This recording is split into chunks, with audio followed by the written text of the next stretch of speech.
Assalamu alaikum wa rahmatullahi ta'ala wa barakatuhu. Barkamu da yau, barkamu da sake saduwa tare da ku a daidai wannan lokaci.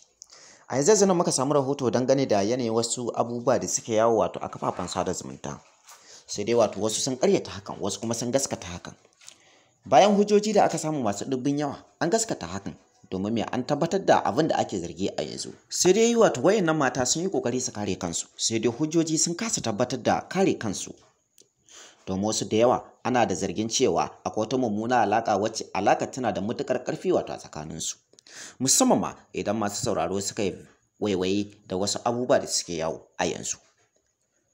Na farko, kar ku manta da cewa dududu wannan babbar jaruma da kuke gani kamar haka mai suna Maryam Yahaya, kar ku manta da cewa bata ɗauki dogon lokaci tana harkar fim ba, amma a yanzu ta tara maƙudan kuɗaɗen da tsofaffin jaruman Kannywood matan ma ba su tara ba. Kar ku manta da cewa Maryam Yahaya a yanzu ba ta ɗaukar dogon lokaci a Najeriya.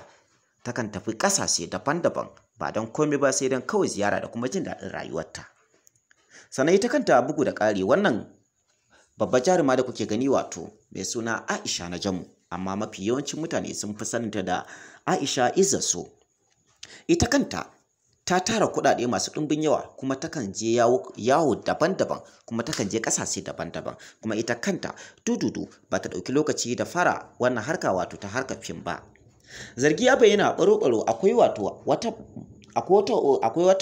wata ɓoyayya alaka wacce take yawo a tsakaninsu, inda mutane da yawa sun tabbatar da cewa kuɗaɗen akan ba su ne, kuma ba kowa ne suke ba su wannan kuɗaɗe ba, samari ne da kuma wayansu masu hannu da shuni. Sai dai zargi ya bayyana kan dalilan da ake zargi. Kar ku manta da cewa wannan tasha tamu ta ƙara bunƙasa ayyukanta, domin a yanzu za ta dinga kawo muku labarai da harshika daban-daban, ɓangaren harshen Turanci da kuma wasu yaruka daban-daban. Kar ku manta ku ci gaba da bibiyan mu a cikin wannan tasha tamu mai ɗumbin albarka. Sannan bugu da ƙari ba mu tsaya a nan ba. Ina mutanen da suke yawan ɗaukar lambar mu su kira mu dangane da cewa suna so za mu buɗe musu sabon YouTube channel. Sannan kuma ina sababbin mawaƙa waɗanda suke so waƙoƙinsu su suna su ma su zama celebrities a faɗin duniya. Sannan ina waɗanda suke harkar comedy ko ƙananun fina-finai ko kuma manyan fina-finai waɗanda suke so su ma su suna su zama celebrities a faɗin duniya. Ku sani cewa za ku iya ɗaukar lambar mu ku kira mu kai tsaye ko kuma ku bibiye mu ta WhatsApp. Sannan ina 'yan kasuwa wanda suke sha'awa za mu tallata musu hajojinsu a faɗin duniya.